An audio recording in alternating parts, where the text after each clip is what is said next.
Za każdym razem, kiedy wrzucam na moje social media zdjęcie, gdzie widoczny jest mój warsztat, pojawia się przynajmniej jeden komentarz z pytaniem dotyczącym lampy oświetlającej moje warsztatowe biurko. Games Envy Lucent, bo tak właśnie nazywa się lampa, której używam od ponad 1,5 roku na moim warsztacie, wygląda super, świeci świetnie, ale ma jeden zasadniczy problem. Da się ją kupić wyłącznie na amerykańskiej stronie producenta, a to dla nabywców m.in. z Europy oznacza dosyć wysokie koszty przesyłki, podatek VAT, tygodnie czekania na kuriera i na koniec jeszcze przyjdzie nam zapłacić dodatkowe opłaty pocztowo-celne. Proces zakupowy trwa więc długo i jest dosyć kosztowny. Niemniej od jakiegoś czasu wielu kolegów pyta mnie, jak ta moja amerykańska lampa ma się do naszego rodzimego Spacetronic, który jakiś czas temu zaczął oferować linię lamp kreślarskich serii Glow. Wizualnie te lampy właściwie niczym szczególnym się nie różnią od amerykańskiego Lucenta, dlatego skontaktowałem się z firmą Spacetronic i po krótkiej wymianie maili przysłali mi oni do testów dwie lampy serii Glow, które dziś wspólnie porównamy z moją Games Envy. Ja nazywam się Kamil Trębacz, a to jest mój kanał modelarski Mr. Trumpeter. Jeśli jesteś na kupnie lampki biurkowej, to zostań ze mną do końca tego dosyć krótkiego filmu, bo nawet jeśli nie interesują Cię konkretnie te lampy, to być może z tego testu dowiesz się, na co powinieneś zwrócić szczególną uwagę, wybierając swoją lampkę. A jeśli jednak moja recenzja zachęci Cię do zakupu którejś lampy biurkowej od firmy Spacetronic, to na końcu tego filmu lub w opisie znajdziesz kod zniżkowy w wysokości 10% do sklepu Spacetronic obejmujący wszystkie lampy na biurko. Pamiętaj też, żeby odpowiedzieć w komentarzu na pytanie, które zadaję na samym końcu tego odcinka, a teraz już zaczynajmy. W mojej opinii lampa Games Envy Lucent praktycznie nie ma wad, poza jedną, ale istotną. Brakuje jej jednego przegubu zaraz przy samej lampie, co może powodować problemy z ustawieniem całej lampy tak, aby była zarówno na odpowiedniej wysokości, jak i świeciła na blat pod kątem prostym. Myślicie pewnie teraz, że Mr. Trumpeter upadł na głowę i na siłę wymyśla sobie problemy? Otóż to naprawdę duża wada, ponieważ u mnie przy obecnej konfiguracji lampa zawsze świeci trochę w tył biurka, a to powoduje na przykład powstawanie cienia na modelu podczas malowania aerografem i wymaga naprawdę sporej gimnastyki, żeby ten cień wyeliminować. Poza tym możliwości konfiguracji tej lampy są w zasadzie nieograniczone i dlatego właśnie uważam tę lampę za totalny game changer mojego biurka, które od ponad roku jest także moim studiem wideo.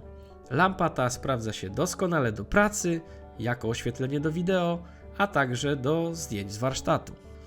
Suche dane techniczne to 32 cale, czyli ponad 80 cm paneli LEDowych o mocy 24 W, 1350 lumenów jasności oraz CRI, Color Rendering Index, czyli na polskie wskaźnik oddawania barw na poziomie 95 plus punktów, gdzie 100 jest wartością uznawaną za idealną, a na przykład dosyć popularna u modelarzy, przynajmniej w Polsce, kosmetyczna Sonobela ma CRI na poziomie zaledwie 80 punktów.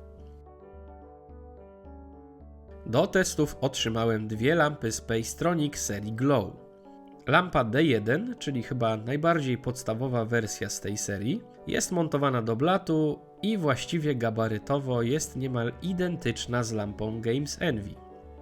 20 W, 1300 lumenów, CRI także 95+, i blisko 72 cm długości paneli LED. Glow D8, czyli największa i najjaśniejsza lampa Spacetronic, 35 W, aż 2400 lumenów i także CRI na poziomie plus 95 punktów. Długość paneli LED w tej lampie to aż 120 cm, co z pewnością oświetli nawet największe biurka. D8 jest wersją lampki wraz z podstawką, którą po prostu kładziemy na biurku, blacie lub stole, ale można ją też nabyć w wersji montowanej do blatu, która dostępna jest jako model D3. Pierwsze wrażenie? Jeśli te 3 lampy nie pochodzą z jednej fabryki, to oznacza to tylko fakt, że Chińczycy mają tych fabryk więcej niż jedną. Kabel zasilający od Games Envy? A jakże, pasuje do Glow. Panel sterowania lampą? Różni się wyłącznie logiem nadrukowanym nad nim. Funkcje? Te same. Wszystkie te lampy mają 5 poziomów regulacji temperatury barwowej od 3 do 6500 kelwinów oraz 5 poziomów jasności od 20 do 100% ze skokiem co 20% mocy. Każda z lamp ma 2 włączniki. Lewy uruchamia główny panel LED lub w przypadku Lucenta 3 środkowe panele, a prawy uruchamia skrajne boczne panele. Podsumowując, lampa może działać w 3 wariantach. Tylko środek, tylko zewnętrzne panele lub wszystkie panele naraz. Każda z nich ma także możliwość uruchomienia automatycznego dostosowywania jasności, które aktywujemy przytrzymując prawy włącznik. Działanie tej funkcji symbolizuje niebieska dioda. Funkcja ta działa całkiem nieźle i dosyć często jej używałem, kiedy jeszcze nie nagrywałem filmów na YouTube. Skutki braku przegubu bezpośrednio w okolicy samego panela LED w Lucencie bardzo dobrze widać w bezpośrednim porównaniu.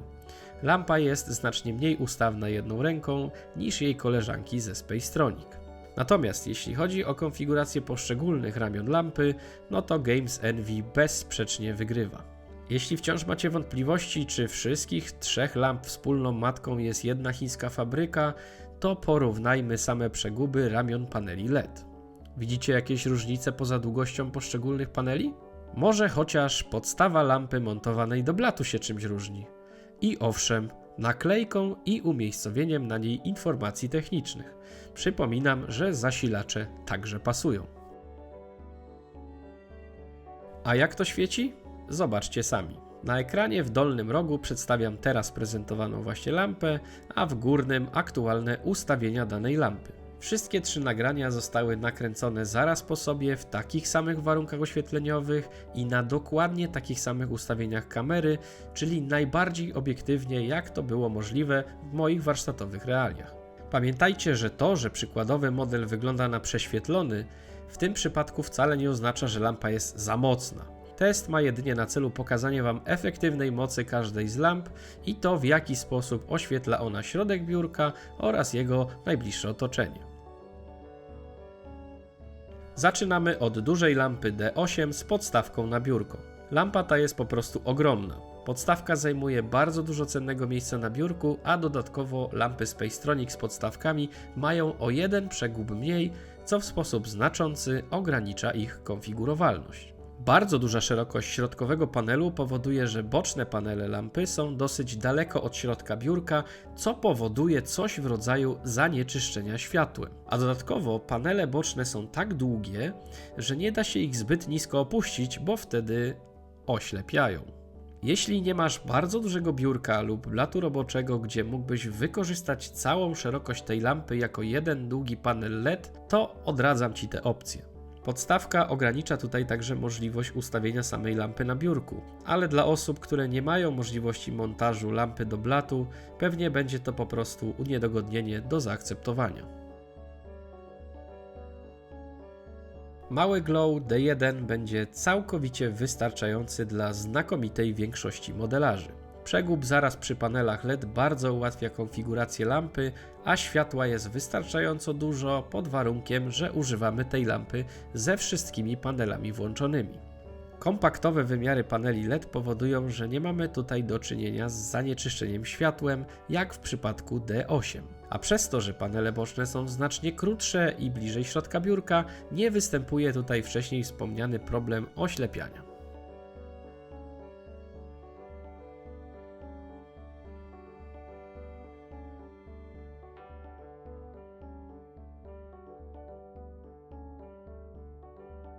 A co z Lucent?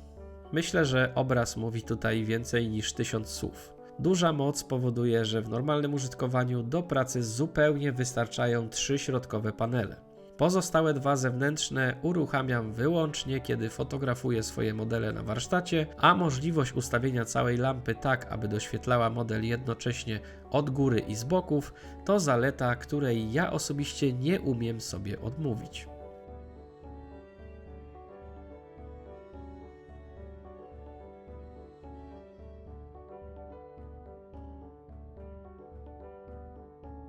Spacetronic D1 z pewnością spełni oczekiwania większości modelarzy. Cena tej lampy z kodem rabatowym Trumpeter10 wynosi niespełna 315 zł, czyli około 74 euro.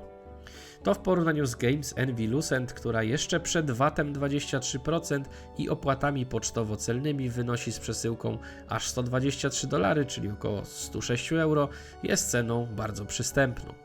Opcja idealna? Jeszcze nie istnieje, ale kto wie, być może Spacetronic wkrótce wyda tak samo konfigurowalną lampę, jaką dziś jest Lucent, ale wzbogaconą o ten jeden dodatkowy przegub w okolicy paneli LED, który rozwiązałby właściwie wszystkie jej problemy. A dlaczego oglądacie teraz fragmenty z relacji budowy Dromadera, do której Was bardzo zachęcam, jeśli jeszcze jej nie widzieliście? Dlatego, że fragmenty te zostały nakręcone z użyciem właśnie lampki Spacetronic D1. I co? Widzicie jakąś różnicę względem moich poprzednich filmów? Bo jeśli nie, to po co przepłacać? A jak już przy lampach i świetle jesteśmy, to zastanawiam się, czy nie przydałby się może modelarskiemu światu krótki poradnik na temat tego, jak fotografować modele z użyciem właśnie lampy Spacetronic D1 lub Games Envy Lucent. Dajcie znać, co sądzicie na ten temat w komentarzach. Możecie tam śmiało pisać o swoich problemach z fotografowaniem modeli lub podsyłać konkretne zagadnienia, którymi powinienem się zająć i omówić w takim odcinku. Jeśli podobał Ci się ten film, to koniecznie zostaw łapkę w górę, podbicie i jakiś ślad po sobie w sekcji komentarzy. Pamiętaj, że każda Twoja aktywność w obrębie mojego kanału pozwala innym modelarzom dotrzeć do moich filmów, a to z kolei bardziej motywuje mnie do dalszej pracy. Jeśli jesteś wdzięczny za ten film jeszcze bardziej, to możesz okazać mi symboliczne wsparcie na YouTube, dołączyć do mojego Patronite'a lub postawić mi kawę na portalu Supi. W tym odcinku to już koniec, a ja serdecznie zapraszam Cię do obejrzenia relacji z budowy Dromadera, jeśli jeszcze jej nie widziałeś, i niech moc, albo lepiej niech światło będzie z Wami. Trzymajcie się, cześć!